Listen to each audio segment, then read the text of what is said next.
Okay. Oh, dude. Okay. Take it out of the case.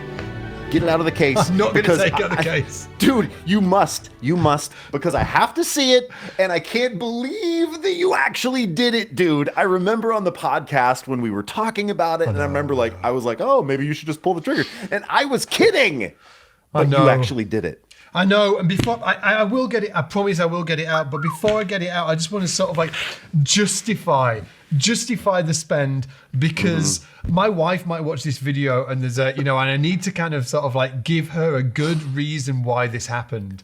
And, yes, you probably do. Yeah. Lisa's watching. Lisa, here we go. Exactly. But before we get into that, can we just give a quick shout out to Ian's jumper? Look at that.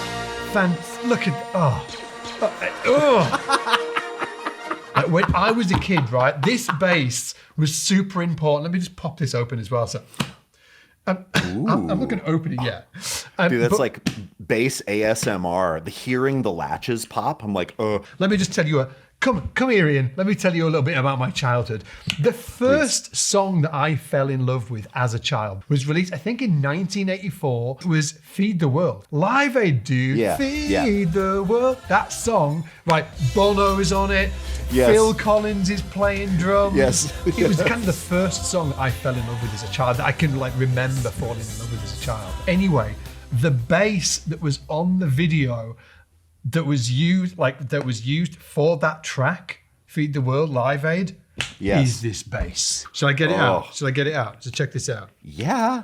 So, I wish I could. Oh my God. There it is, dude. Oh. So I got it. Hey, Witter, we forgot to tell Daddy about the thing. What thing? The thing. Oh, the thing! Let's go! Oh! Daddy! Daddy! Wake up! What? You forgot to tell the thing! What thing? The thing! The thing! Oh, right, okay. It's really early in the morning. If you are brand new to the channel and you've not checked out any of our free courses yet, make sure that you go to the URL on the screen right here, or click the link in the description. You can get free courses about bass technique, free courses about how to load the fretboard, free courses about all things bass awesomeness. Now, please, kids, go away. But we need to... Oh, fine. Come on, Winter. It's the most outlandish thing I've ever bought in my entire... Well, other than the house. It's so cool. It also, like, it's the coolest looking wall I think I've ever seen. Yeah. The stain, the sycamore top and back. I know, yeah. What, like mahogany core as well. Dude, tell us, how much was it? It was $20,000. It was $20,000. I know. There was $20,000. $20,000. But I can justify it, kind of. Here, I'll tell can you? Probably not. Oh, really? So anyway, ultimately I went ahead and got this bass, which is absolutely bonkers. Dude. It's a Wal Mk1, 1984. And it was made by Pete Stevens from Wal. And it was donated to the Live Aid campaign. So it's got like a letter to Bob Geldof saying, hey Bob, hey Bob, please accept our contribution to this campaign that you're putting together. So part of me can't believe I pulled the trigger on it. And also the Wal Mk1 shape, when I used to look at it, I used to be like, meh.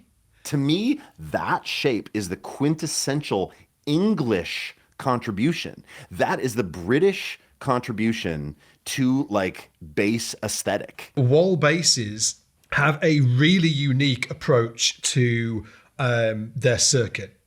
It's crazy. It is the electronics that gives that sound that are on so many iconic recordings. Of course, we have Justin Chancellor. He is one of the first bass players that people think of, right? When you're thinking about a Wal. Yeah, from Tool. Justin Chancellor from Tool. Geddy Lee had a really amazing Wal period. I mean, we've got Flea, who recorded the bulk of Blood Sugar Sex Magic on a Wal. Yeah. You had told me that Paul McCartney in Wings used a Wal. Paul McCartney used a Wal. So, anyway, the circuitry, so you've got a master volume control. That's what they call it, master volume control. You've got a blend, which blends between the bridge pickup and the neck pickup. Yes. So I'll just show you sort of like, this is like everything wide open. I'll make sure everything's wide open. Everything wide open, both pickups on. So.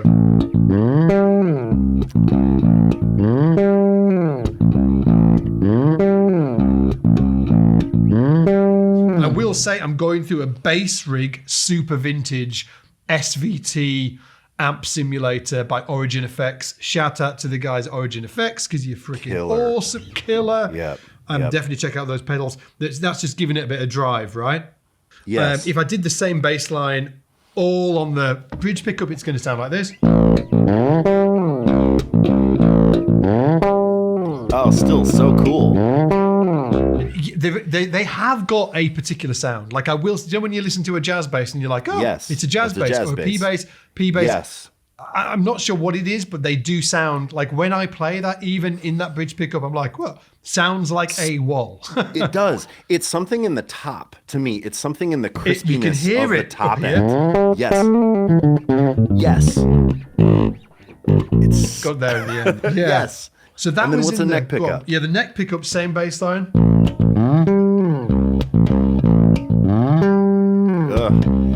It's really useful.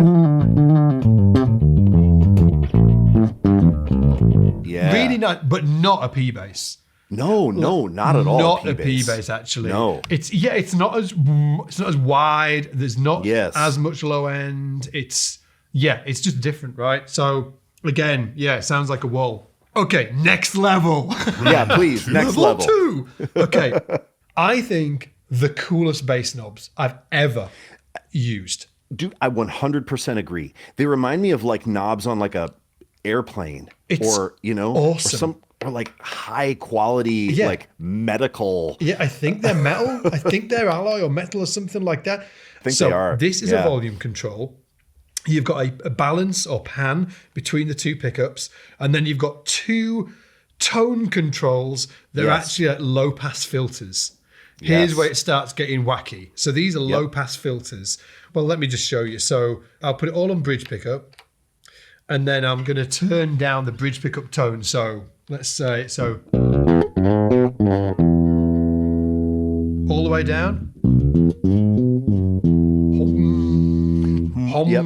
Halfway, 5. Right. It's a cool sound, actually. And if I did the same on the neck pickup, again, neck pickup all the way on, tone control all the way up. Yes. I'll put it like tone at 50%.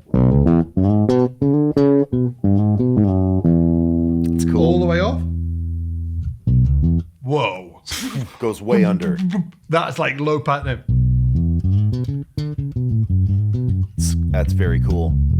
Like for sub and stuff, like dub and stuff like that. For me, when you lift up you can pull up both of the tone controls, and it does. I will actually read to you what it does. This is what it says on the website. Please. It says, I want to know. Pulling up the tone knobs produces a quasi. I love that word. Quasi parametric boost of about 10 dB to the harmonics which lie at or near the roll-off frequency set by the rotary position. Yes. I have no idea what that means. Check it out. What it is it's like a wah. So exactly. As the roll-off, for me, it turns into a wah-wah pedal. But check it out. That thing is really useful to think about. Like, so as the roll-off is coming, imagine a big spike in the EQ going up at the point of roll-off. Yeah. Right? So instead of it just rolling off, right? It's going to go accentuate the frequency. Yes, like a wah. Yeah. So it's still going to roll off all the high end, but whatever frequency it's rolling off, right there, it's going to have a spike. Oh. There's no other bass. What the heck? That. Like.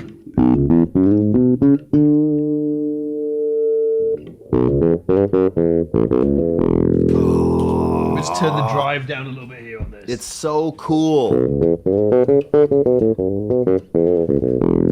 Right? Oh, it's so and cool. what I was saying before, that's like all the way off is like quite dubby, right? So I'm going to go to like, let's say number 2. Now I'm going to go to number 4. Oh, crazy. Number 6. Right. 8. And then all the way up. Where it's just open. Yeah, the way it's just open. So it's got that weird sort of like low pass filter, whatever it is. Oh, so cool. That's on the bridge pickup. And then on the neck pickup, you know, same thing. Same right? thing. Oh. And if you dump it, like if it goes all the way off, it's so interesting on the neck pickup, well, right? Like pulled up, it goes super dub, yeah, because it emphasizes some of those low frequencies near the roll-off point. Oh, wow. It's so cool.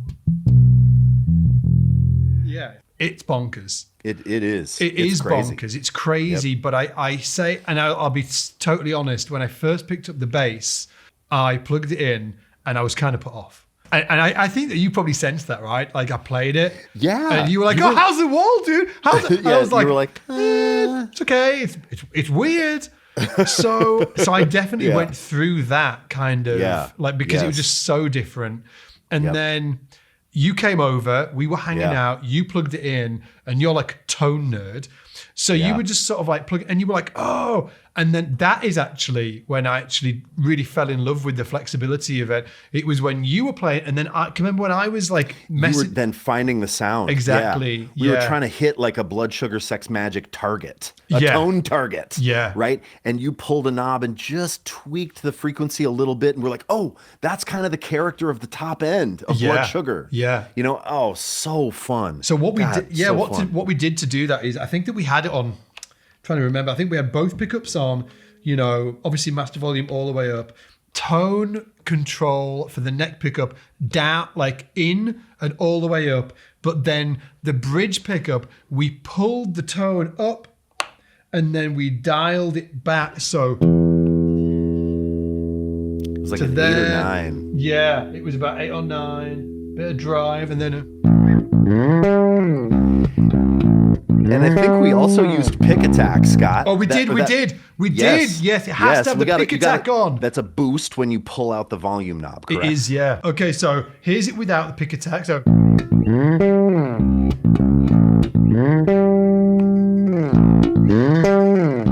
Yeah.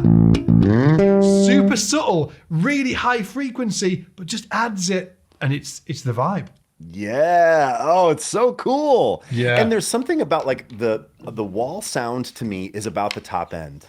And so like when I got a chance to play that bass, I was like, oh man, leaning into those top end sounds, leaning into the clarity, leaning into the quack, you know, like that's the stuff that makes a wall sound like a wall. And, you know, I had mentioned like the closest thing might be a Stingray out there to it, but still, but you don't have any kind of that flexibility. There's just a 2-band boost and cut. And yes, they make them with more pickups and with more EQ options, but there's something about hearing that like mid-range character and top-end character of a wall that this bass, even though it's got that clang, it's not the same. It's not the Sounds same killer though, kind of man. clang. Like it does sound killer, but you were exactly I love it, right. yeah. It's that top end, isn't it? It is yeah, in it's top the end, character yeah. of the top and mid-range in a wall that makes it just like a thumbprint, you know? It's its own thing. So there it is. Now, hopefully, after watching this video, Lisa, my wife, will be inspired and she will feel like that this purchase has been completely justified. Hopefully it will go up in value over time. I don't know. It's a killer. It's a killer. Yeah. Hey guys, thanks for watching. Hey, and let us know in the comments if you like this format. Obviously, we do a podcast all the time. But this is the first time we've had like basses and we're talking like maybe this is something we could do. Oh, it'd be so fun. Yeah, I'm like, into it. Yeah, let us know in the comments and we'll see. I don't know where to look. I'm like, and we'll and we'll and what? One, two, three, four. I've got 5 Well, I've got you and I've got 1. There's 5 spaces. Okay, Ian, take it easy. I'll see you next time. Take it easy, man. Take care. Bye. See you later, guys. Bye.